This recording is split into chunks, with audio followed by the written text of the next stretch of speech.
Coming off her shaky 2020 film On the Rocks, Academy Award-winning writer, director Sofia Coppola set her eyes on making a film about Priscilla Presley's life with the one and only Elvis Presley.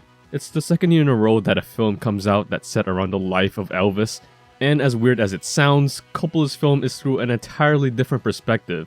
And it's a controversial one at that. One that before seeing Baz Luhrmann's Elvis, wondered if they would bring it up. And of course, they just skirted around the topic, only giving the bare minimum to paint him as best as possible given the entire situation. Sofia Coppola's Priscilla holds many of the different aspects that make her who she is today. The film has this fabulous warm, cold, and cozy weird atmosphere that her sophomore feature, Lost in Translation, has, and the exceptional balance of space and blocking that The Virgin Suicide has.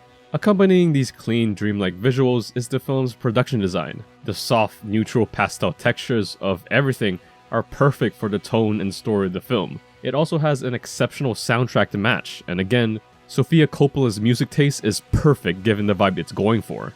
It's all here, and I think she may be the best at setting this kind of mood along the likes of Wong Kar-wai and Richard Linklater. She and this film are consistent in that regard. Our lead, Kaylee Spaney, does a great job of taking the role and putting the film on her incredibly vulnerable shoulders. Given that the film plays throughout multiple years, the slight tweaks in her performance are a lovely touch to the overall performance, given a very quiet one. And casting her against Jacob Elordi, who plays Elvis, was incredibly smart. He absolutely towers over her in every scene that they're in, making the power dynamic even more pronounced than it already is within its story. I'd even say it feels ever so slightly more frightening when scenes of conflict happen.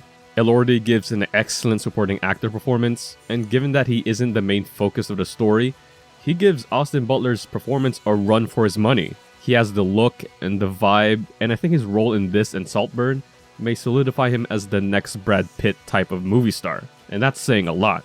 And of course, given their stunning performances, it's self-evident that their chemistry is phenomenal. It just makes sense and looks right, and that's thanks to both the actors, of course, and Coppola's prior experience with directing couples in her films. The biggest problem the film has is its structure. It feels incredibly uneven and very undercooked at times. And it makes sense since part of the script had to be removed to make its budget, and that it was filmed over just 30 days, according to Coppola. It was definitely something, too, that when you're already thinking, how are we going to make this movie in 30 days? Like, that's insane. You know, we started with 40 days, and then we're like, we're never going to go less than 35 days. It's impossible.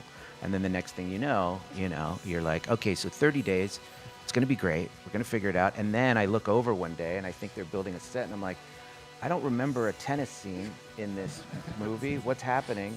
And then it was like, oh no, we're gonna play some pickleball here. And I was like, we're done. That's just not gonna happen. Making the movie's production very tight where there's no room for errors.